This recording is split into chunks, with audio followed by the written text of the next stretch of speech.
Hello guys, welcome to the mining Gyan. मैं हूं देवेंद्र सिंह तोमर और आज हम पढ़ने जा रहे हैं सीएमआर 2017 का चैप्टर नंबर 7, जिसमें कि हम लोग means of access and egress के बारे में टॉप 10 क्वेश्चंस डब्ल्यूसीएल के एग्जाम के हिसाब से कवर करेंगे। और अगर अभी तक आपने माइनिंग ज्ञान का ऐप डाउनलोड नहीं किया है तो जल्दी से आप जाइए और डाउनलोड कर सकते हैं गूगल प्ले स्टोर से, जहां पर आप एक्साइटिंग ऑफर्स अभी चल रहे हैं तो आप कोर्सेज ज्वाइन कर सकते हैं। ठीक है, तो चलिए स्टार्ट करते हैं हमारा आज का लेक्चर।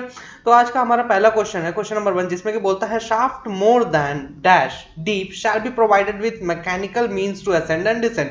इस क्वेश्चन बेसिकली ये पूछ रहा है अगर किसी शाफ्ट की डेप्थ कितने मीटर होने पर, किसी शाफ्ट की डेप्थ कितने मीटर से ज्यादा होने पर उसकी जो शाफ्ट है उसमें आपको मैकेनिकल मींस प्रोवाइड कराना है असेंड और डिसेंड करने के लिए। मतलब कि शाफ्ट के अंदर जाने के लिए और शाफ्ट से बाहर आने के लिए आपको कोई भी ऐसा मैकेनिकल मतलब मशीनरी वाली चीज प्रोवाइड करानी ताकि लोग बाग आ जा सके। ठीक है, तो कितने मीटर से ज्यादा डेप्थ होने पर ये सारी चीजें आपको प्रोवाइड करानी है, ये आपको बताना है इस क्वेश्चन में। तो इसका ऑप्शन है option number A 20 meter, option number B 30 meter, option number C 45 meter and option number D 50 meters. ठीक है, तो इसका करेक्ट आंसर क्या होगा, ये आप लोग वीडियो पॉज करके आंसर दे सकते हैं सभी के। ठीक है, तो इसका करेक्ट आंसर होगा ऑप्शन नंबर बी 30 मीटर्स। ठीक है, इससे ज्यादा डेप्थ होने पर आपको मैकेनिकल मींस प्रोवाइड कराने होंगे, मतलब कोई मशीनरी प्रोवाइड करानी होगी अंदर और बाहर जाने के लिए शाफ्ट में। ठीक है, चलिए अगले क्वेश्चन की तरफ बढ़ते हैं। अगला क्वेश्चन है क्वेश्चन नंबर 2, जिसमें कि पूछता है एवरी शाफ्ट इंक्लाइन और other outlet of the mine shall be examined by an overman और other competent person once at least in every. ठीक है, बोल रहा है जो भी शाफ्ट है, इंक्लाइन है या फिर कोई भी आउटलेट है, उसका एग्जामिनेशन किसी ओवरमैन या फिर कोई दूसरे कॉम्पिटेंट पर्सन के द्वारा कितने दिन में एक बार होना चाहिए, है ना, कितने दिन में एक बार होना चाहिए, तो ये आपको बताना है ना। तो इसमें क्या आपके ऑप्शंस हैं, option number A 7 days, option number B 10 days, option number C 14 days and option number D 30 days. तो इसका करेक्ट ऑप्शन क्या होगा, इसका करेक्ट ऑप्शन होगा ऑप्शन नंबर ए 7 डेज। ठीक है, तो 7 दिन में कम से कम एक बार ओवरमैन और या फिर जो भी कॉम्पिटेंट पर्सन है उनको शाफ्ट इंक्लाइन या फिर जो भी आउटलेट है उस पर्टिकुलर माइंस का उसका एग्जामिनेशन करना पड़ेगा। ठीक है, तो ये चीज आप याद रख सकते हैं। एक क्वेश्चन और पूछ सकता है इसी में कि अगर मैकेनाइज्ड आउटलेट है, कैसा आउटलेट, मैकेनाइज्ड मतलब मशीनरी वाला आउटलेट है, मैकेनाइज्ड आउटलेट है, तो उसका इंस्पेक्शन कितने दिन में एक बार होना चाहिए। ठीक है, तो उसका इंस्पेक्शन भी 7 दिन में एक बार, once at least in every 7 days में एक बार होना चाहिए इंस्पेक्शन। ठीक है, तो ये भी आप आंसर याद रख सकते हैं। चलिए अगला क्वेश्चन देखते हैं। अगला क्वेश्चन है क्वेश्चन नंबर 3, जिसमें कि पूछता है CMR 2017 requires provision of man riding system in underground mine if the means of access or egress in incline is more than। Incline में अगर आपका जो आने जाने का जो रास्ता है इंक्लाइन में, उसकी डिस्टेंस कितने से ज्यादा होने पर, कितने से ज्यादा होने पर सीएमआर 2017 के according man riding system provide कराना पड़ेगा अंडरग्राउंड माइंस में। ठीक है, तो आपको इसमें ऑप्शंस क्या देता है, 2 किलोमीटर से ज्यादा होने पर, या फिर 1.5 किलोमीटर से ज्यादा होने पर 1.5 किलोमीटर, या फिर 1 किलोमीटर से ज्यादा होने पर, या फिर 1 किलोमीटर से ज्यादा होने पर प्लस उसका जो स्टीपनेस होना चाहिए, जो उसकी ढलान होनी चाहिए 1/6 से ज्यादा होनी चाहिए, है ना। तो आपको इसमें करेक्ट ऑप्शन क्या हो जाएगा कि इंक्लिनेशन के बारे में तो हमें नहीं बोला गया है, लेकिन हाँ 1 किलोमीटर से ज्यादा होने पर आपको मैन राइडिंग सिस्टम प्रोवाइड कराना कंपलसरी हो जाता है। ठीक है, तो ये चीज आप याद रख सकते हैं। अब आगे पूछता है क्वेश्चन नंबर 4, जिसमें कि ये बोलता है distance between 2 outlets of a mine shell not be less then. जो माइंस में देखिए, एक तो आपको बोलता है क्या कि आपको माइंस में 2 आउटलेट्स होने चाहिए। ठीक है, 2 आउटलेट्स मतलब बाहर आने के 2 रास्ते होने चाहिए। मान लीजिए 2 शाफ्ट आपने बना दिए आने जाने के। ठीक है, अब इन दोनों शाफ्ट के बीच का सरफेस, ये मान लीजिए सरफेस है आपका, ये आपका सरफेस हो गया। अब सरफेस पे इन दोनों आउटलेट्स के बीच की जो दूरी होगी वो कम से कम कितनी होनी चाहिए, ज्यादा से ज्यादा आप कितना भी रख दें, लेकिन इससे कम दूरी नहीं होनी चाहिए। तो वो दूरी पूछ रहा है, तो आपको ये दूरी बतानी है इसमें। तो option number A 10.5 meter, option number B 13.5 meter, option number C 15.5 meter and option number D 20.5 meters. तो इसका करेक्ट आंसर क्या होगा? इसका करेक्ट आंसर होगा ऑप्शन नंबर बी 13.5 मीटर। कम से कम 13.5 मीटर की दूरी होनी चाहिए, उससे ज्यादा कितनी भी दूरी दो आउटलेट्स के बीच की आप रख सकते हैं। ठीक है, अगला क्वेश्चन है क्वेश्चन नंबर 5, जिसमें कि ये बोलता है कि size of walkable passage below ground between two shafts और inclines shall not be less than. Walkable passage की बात कर रहा है ना, कि जो वॉकेबल पासेज बनाया जाएगा अंडरग्राउंड में दो शाफ्ट्स या फिर दो इंक्लाइंस को जोड़ने के लिए जो पैसेज बनाया जाएगा उसका साइज कितना होना चाहिए। ठीक है, इसको मैं आपको समझा देता हूं। ये मान लीजिए आपके दो शाफ्ट हो गए, ये आपके दो शाफ्ट हो गए, है ना। अब इन दोनों शाफ्ट को जोड़ने के लिए अंडरग्राउंड में आप क्या बनाएंगे? एक रास्ता बनाएंगे, है ना, एक रास्ता बनाएंगे दोनों शाफ्ट को जोड़ने के लिए अंडरग्राउंड में। तो ये जो रास्ता होना चाहिए, ये जो रास्ता होना चाहिए, ये वाला रास्ता यहां से लेके यहां तक का ये जो रास्ता बनाया है आपने, ये जो रास्ता होना चाहिए इसका साइज मतलब कि इसकी गैलरी की हाइट कितनी होनी चाहिए और इसकी गैलरी की विड्थ कितनी होनी चाहिए, ये आपको बताना है। ठीक है, ये हमें रेगुलेशन में दिया हुआ है। तो ये दोनों शाफ्ट को जोड़ रहा है ये वॉकेबल पासेज, तो इसकी गैलरी की हाइट और विड्थ आपको बेसिकली इसमें बताना है, उससे कम गैलरी की हाइट और विड्थ नहीं होती है।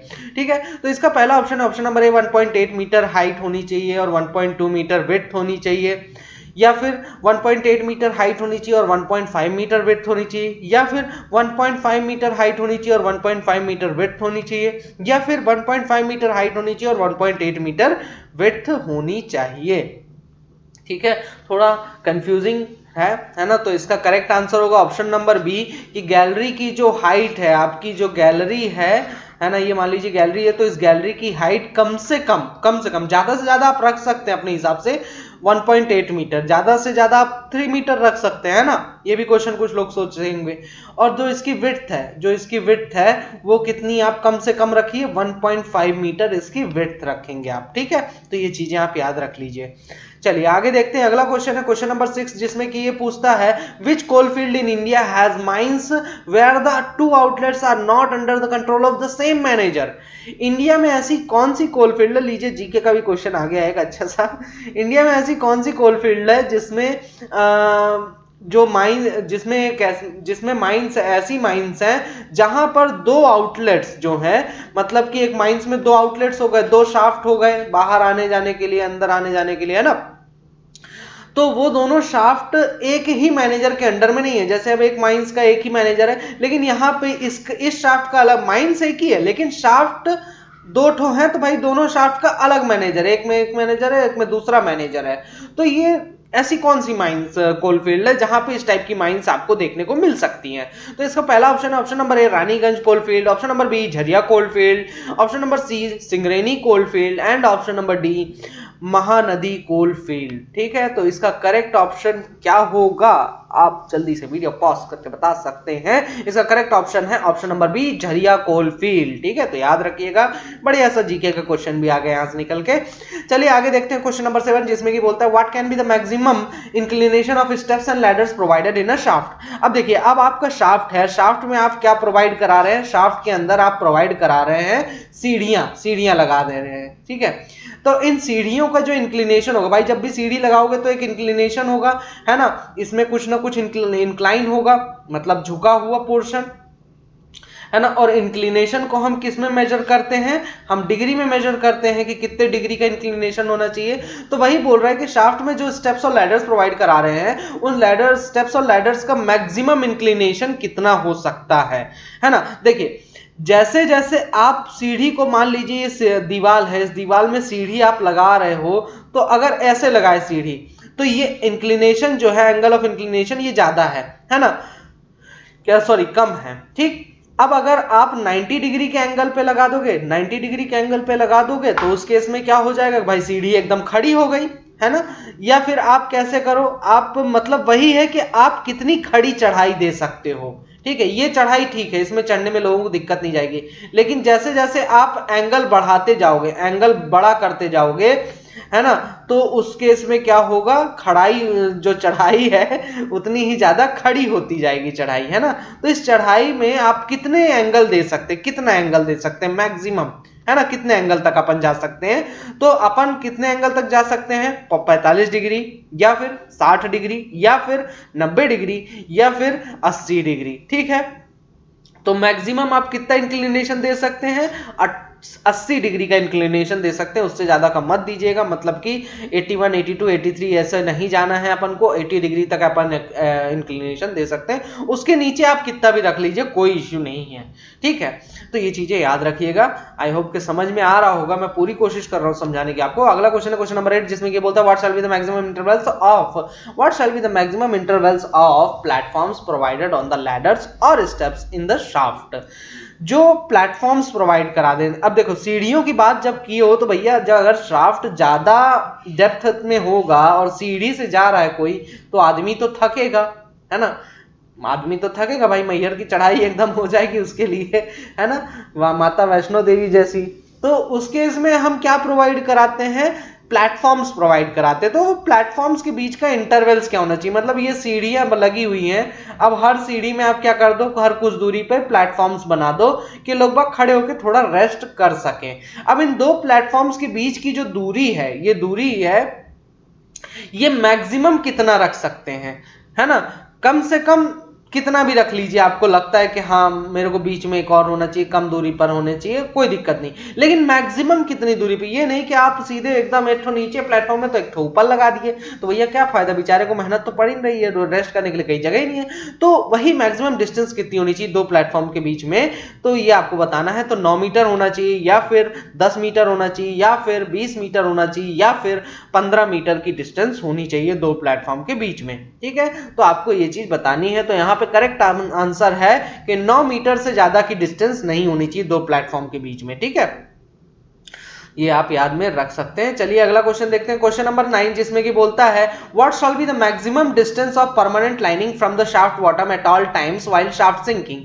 शाफ्ट सिंकिंग के समय पे जो परमानेंट लाइनिंग की जा रही है, तो उस परमानेंट लाइनिंग का शाफ्ट बॉटम से कितना डिस्टेंस होना चाहिए, मैक्सिमम, मिनिमम आप कितना भी रख लो, लेकिन मैक्सिमम कितनी दूरी तक आप रख सकते हो। मतलब कि इस चीज को ऐसे समझिए कि मान लीजिए शाफ्ट सिंकिंग चल रही है, मतलब शाफ्ट बन रहा है अभी, है ना, शाफ्ट बन रहा है। अब शाफ्ट में आप क्या प्रोवाइड करते हो, दीवालों को बढ़िया ईंटों से, अपन कंक्रीट से, मेजनरी से, या फिर किसी भी परमानेंट लाइनिंग से अपन सपोर्ट देते हैं पूरा किनारे किनारे शाफ्ट के, है ना, शाफ्ट के किनारे किनारे ऐसे अपन सपोर्ट देते हैं, चाहे आप प्लास्टर करो, कुछ भी करो, सपोर्ट दो, है ना।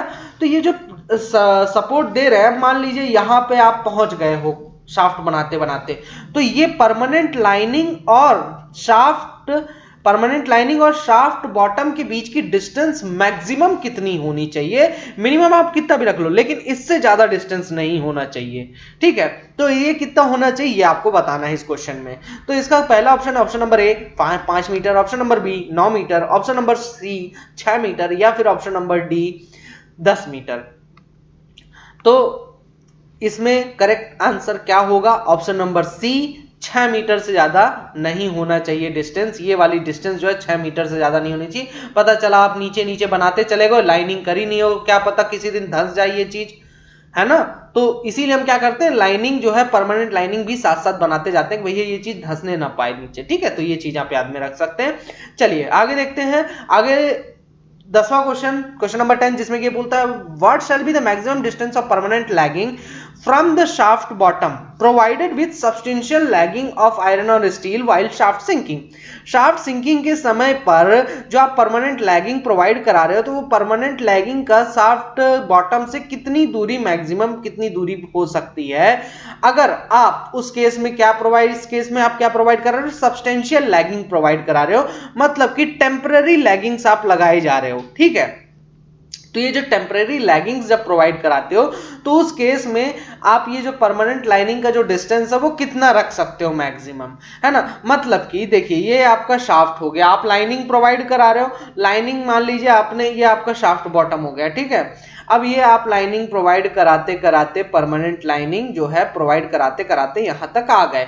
आपको नहीं करना है कि भैया मैं इतना 6 मीटर की दूरी नहीं रख सकता, मेरे को और दूरी चाहिए, तो आप क्या कर दोगे, आप इसके आगे कुछ स्टील की लैगिंग्स प्रोवाइड करा दोगे। इस टाइप का मैं बना देता हूं स्टील का साइन, स्टील लैगिंग्स प्रोवाइड करा रहे हो, आयरन और स्टील की लैगिंग्स प्रोवाइड करा रहे हो, है ना, जो कि टेम्पररी, उसके बाद आप परमानेंट करोगे।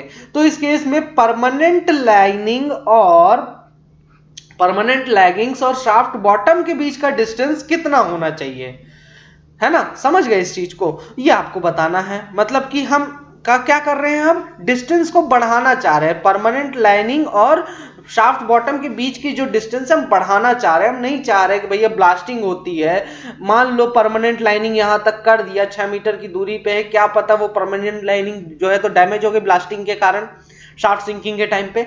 तो उस केस में हम क्या चाह रहे हैं कि थोड़ा दूरी बढ़ा दिया जाए। तो आप कैसे करेंगे, ये आपको वो दूरी बतानी है, 20 मीटर होनी चाहिए या फिर 6 मीटर होनी चाहिए या फिर 10 मीटर कर सकते हैं बढ़ाकर, या फिर बढ़ाकर 15 मीटर तक कर सकते हैं। तो मैक्सिमम आप कितना डिस्टेंस तक दूरी रख सकते हैं ये आपको इस क्वेश्चन में बताना है।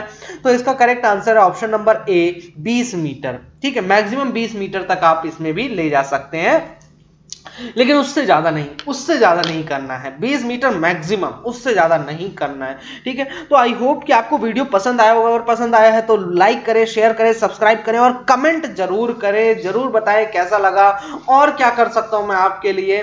ठीक है, और हो सकता है आपका आज का तो मैंने पूरी तरह से चैप्टर कवर कर दिया है ना, चैप्टर ही कवर हो गया।